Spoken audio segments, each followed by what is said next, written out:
இன்றைக்கு நம்ம 4ஆம் வகுப்பு கணக்கு பாடம் 3ஆம் பருவத்தில் உள்ள தொகுத்தறி மதிப்பீடு. பின்வரும் வினாக்களுக்கு விடையளி.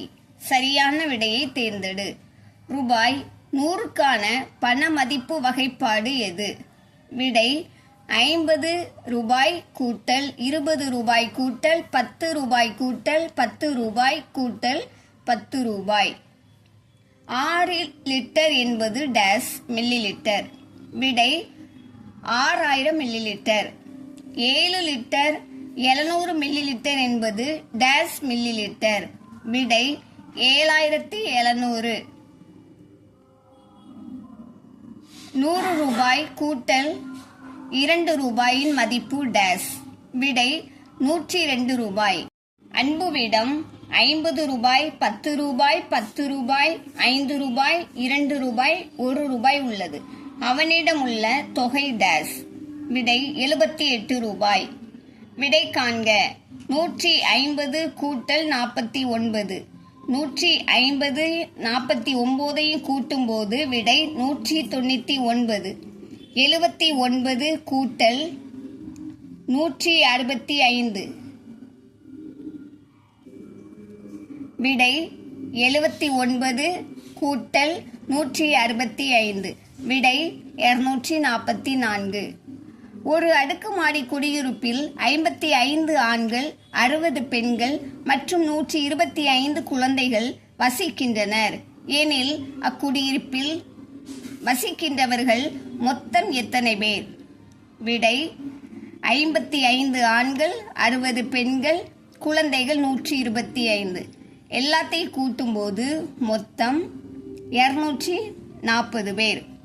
நாள்காட்டியை உற்று நோக்கி சரி அல்லது தவறு என எழுதுக. இந்த நாள்காட்டியை பார்த்து இம்மாதம் சனிக்கிழமையில் தொடங்குகிறது டேஸ். விடை தவறு. இம்மாதத்தில் 15ஆம் தேதி ஞாயிற்றுக்கிழமையில் இருக்கிறது டேஸ். விடை சரி. இம்மாதத்தில் 29 நாட்கள் உள்ளன டேஸ். விடை தவறு.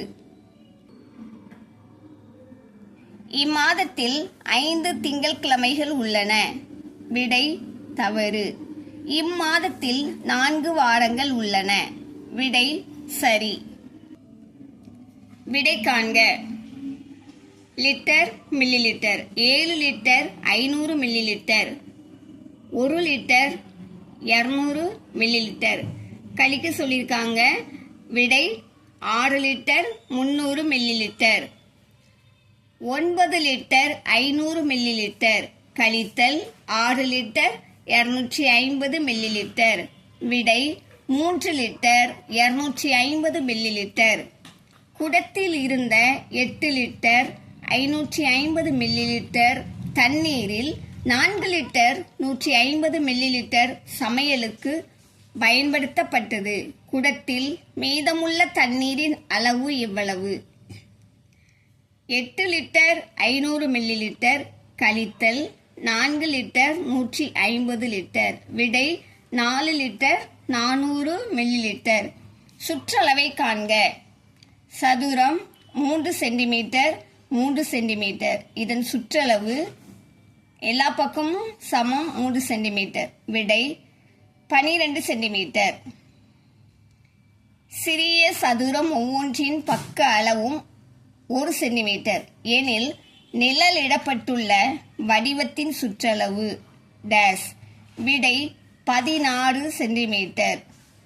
கந்தசாமி தன்னுடைய செவ்வக வடிவ வயலை சுற்றி வேலி அமைக்க விரும்பினார். அவருடைய வயலின் அகலம் 10 மீட்டர். அவ்வயலின் நீளம் அதன் அகலத்தை போன்று 3 மடங்கு எனில் அதன் சுற்றளவை காண்க.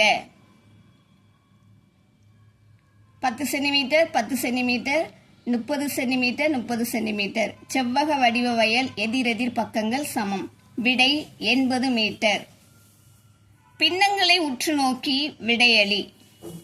4/12 3/5 7/12 5/12 10/11 6/12 8/10 2/8.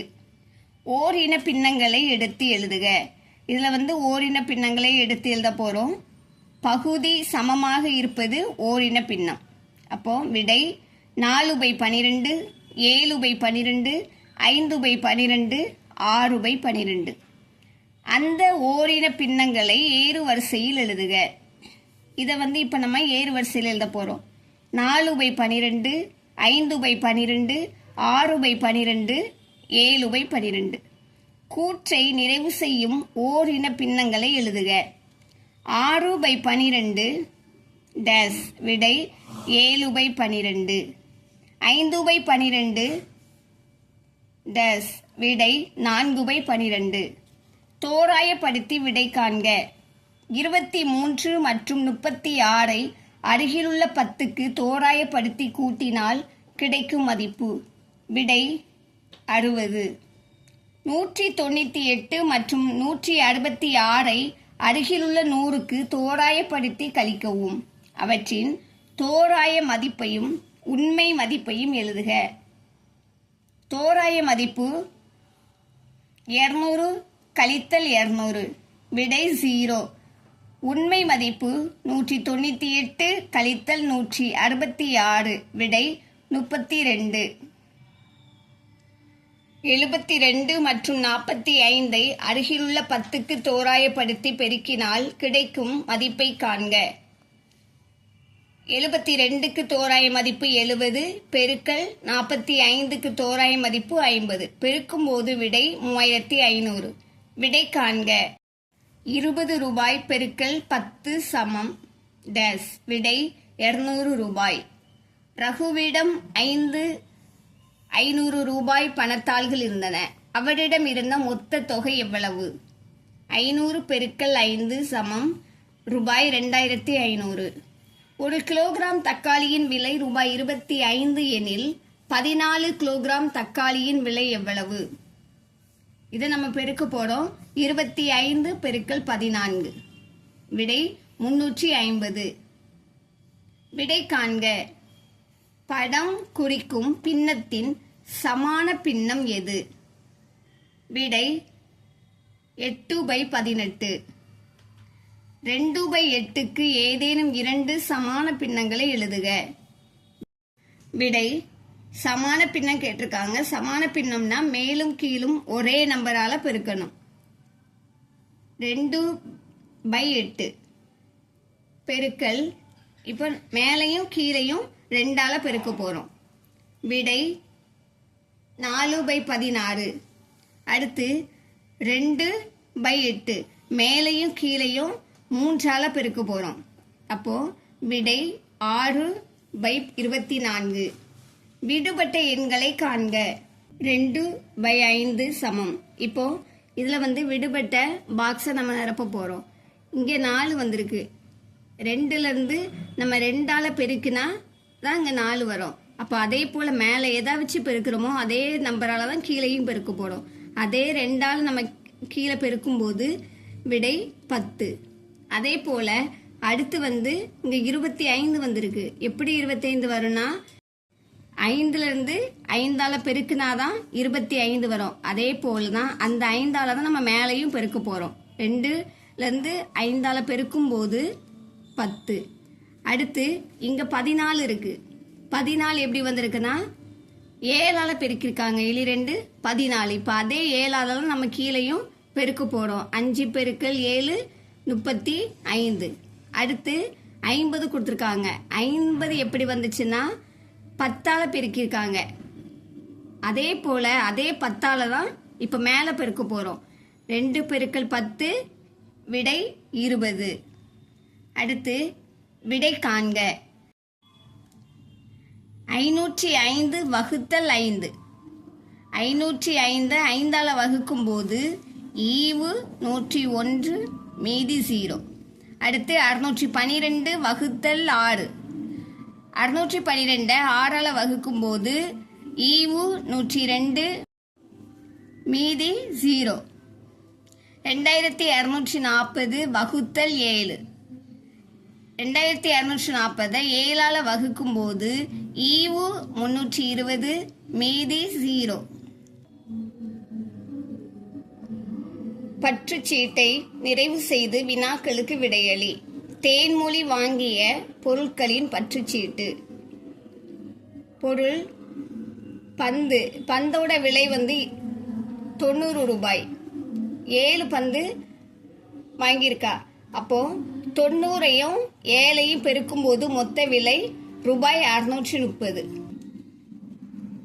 அடுத்து கிரிக்கெட் மட்டை. கிரிக்கெட் மட்டையோட ஒரு பொருளின் விலை 220 ரூபாய். அப்போ 3 கிரிக்கெட் மட்டையின் விலை ரெண்டையும் நம்ம பெருக்கும்போது விடை 660 ரூபாய். அடுத்து வளையப்பந்து. வளையப்பந்தோட ஒரு பொருளின் விலை 80 ரூபாய். எண்ணிக்கை 5. அப்போ ரெண்டையும் நம்ம பெருக்கும்போது 400 ரூபாய். இது அங்கேயே கொடுத்துருக்காங்க.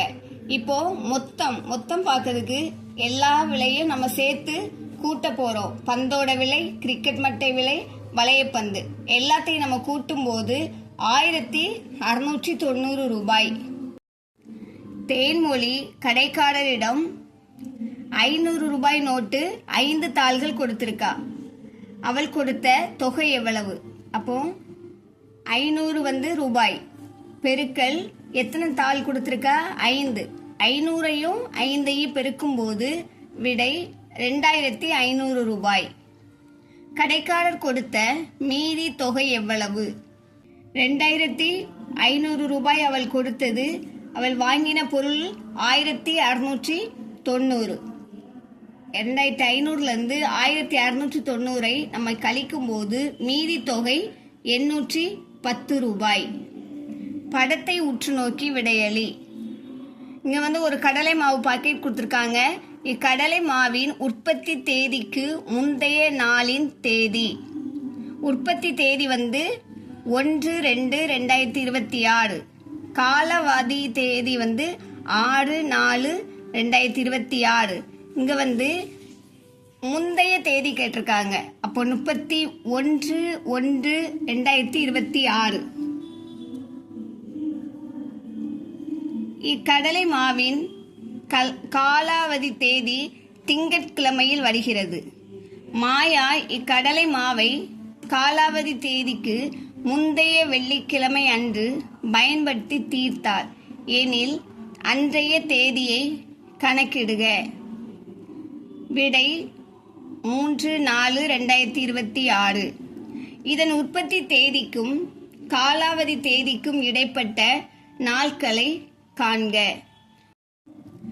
விடை அதாவது பிப்ரவரி மாசத்துல 28 நாட்கள். இங்க 1ஆம் தேதியில உற்பத்தி ஆயிருக்கு. அப்போ 1 போயிட்டு பிப்ரவரி மாதத்துக்கு 27 நாட்கள். மார்ச் மாதம் ஃபுல்லாவே யூஸ் பண்ணிருக்கோம், 31 நாட்கள். ஏப்ரல்ல காலாவதி தேதி 6. அப்ப அதுக்கு முந்தின தேதி 5 நாட்கள். மொத்தம் கூட்டும் போது 63 நாட்கள். இதே போல இன்னும் அநேக பயனுள்ள வீடியோக்கள் நம்ம சேனல்ல வெளிவரும். பார்த்து பயன்பெறுங்க. சப்ஸ்கிரைப் பண்ணிக்கோங்க, ஷேர் பண்ணுங்க. தேங்க்யூ.